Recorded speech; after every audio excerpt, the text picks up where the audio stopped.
Once upon a time in a jungle there lived a cruel lion. He was the king of the jungle, but he was very greedy. The animals were afraid.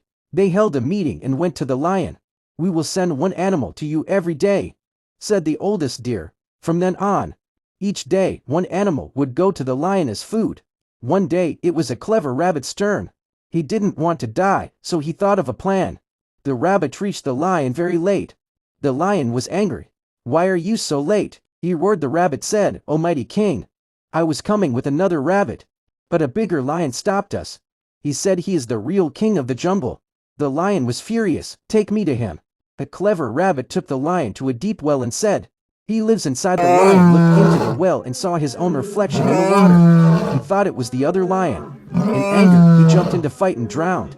The jungle animals were happy and thanked the clever rabbit for saving them.